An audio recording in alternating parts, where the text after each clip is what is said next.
This is a automatic door opener that I built probably 3 years ago, and this is kind of revision 1. I found I think it was a forum post or something. Somebody had done this, or at least a similar one, and so I kind of went off of that and made this one. And so what this is a Harbor Freight electric screwdriver, and you want to use an electric screwdriver because it'll hold position. This one has been okay. I think I did some revisions. I don't remember quite, but it's got a limit switch down there. That's the downs. When it goes down, that cuts off going down, and it's got the one right there going up. I've actually got it bypassed right now because I was letting the battery charge. The battery in this thing is about shot, and it's been okay reliable. It's had issues, and it's gotten more problematic because the battery is pretty much shot, like I said. So what we're gonna do is, when I did this was kind of, like I said, revision 1, and since then came up with my own idea on the other Coop with using a linear actuator, and to me that is a much better setup, and that's what we're gonna do here. Is this was a cheap setup. This cost me like under 20 bucks, and the linear actuator setup is probably close to 100 bucks. So I did this one, but this is a much more difficult setup than the using a linear actuator. So I definitely recommend going the linear actuator route. It is just a much more reliable and a simpler setup. So let me get this all swapped out. I've got a video I'll throw up here that kind of shows the whole setup when I did this originally. Not this one, but the linear actuator in the other Coop. And so I'm not going to go through how to do that, but I will show you the finished product here. I guess I can show y'all how this works. It should be charged up. Plug in the switch.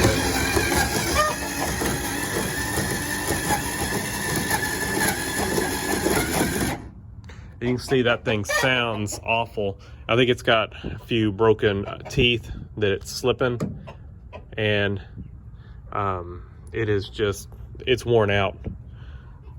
If we unplug it, it should go, but it won't go down until I plug the down switch back in. And there it goes down. But you can see how much slop this thing's got in it, and all that is a socket. It's a socket with one of those 3/8 adapter fittings on it, but going in through the socket, in through the socket, and then some big fender washers welded on to make a spool. And it's been like I said, it's been like that for like 3 years. Hose clamps holding it down. So I'm gonna undo those hose clamps. I used to have this tie wrapped, but I opened it up to check the battery. And so we're gonna, I could replace the battery and this thing would be kind of back working, but it's had issues, with, where it, what happens sometimes is if something gets under the door, it'll wrap itself, it'll keep going and wrap itself up backwards, and then it'll peg itself out up here. So I could add another limit switch up here to kind of keep that from happening, but we're gonna go with the linear actuator as built-in limit switches. So let me pull all this out and I'll put the linear actuator system in. It's a lot slower than the other one, but should be a lot more reliable.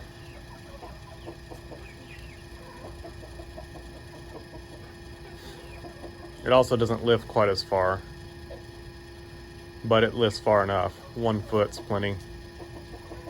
Could have gotten one that, you know, lifted longer, you know, like an 18-inch or something, but that's plenty for chickens to come in and out of. That's it. Pretty easy. Just screwed in right there. Just put 1 screw in it, and we've got it mounted right under here to kind of keep it a little bit of the dust off of it.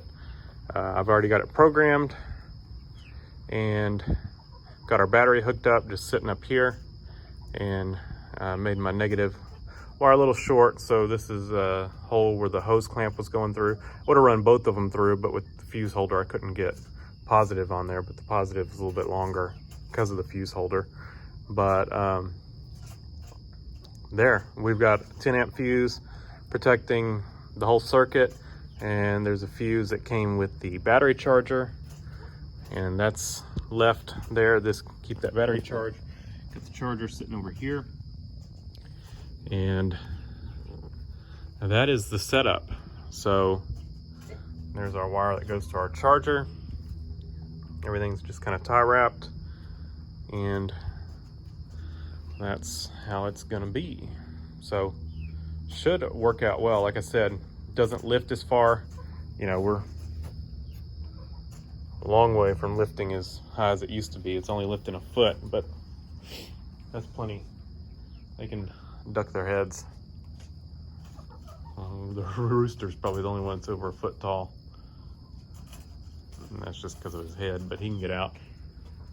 And if it becomes an issue, which I know it won't, I could always put, like I said, I could always put an 18-inch linear actuator. But pretty easy on the wiring. Like I said, I've got a video showing how to do this. I think I screwed up on my diagram in the video. I don't remember if I pointed it out or not, but I used my video to recreate this, and either my relay changed slightly, the one I bought this time, or something, because I had to switch 2 wires.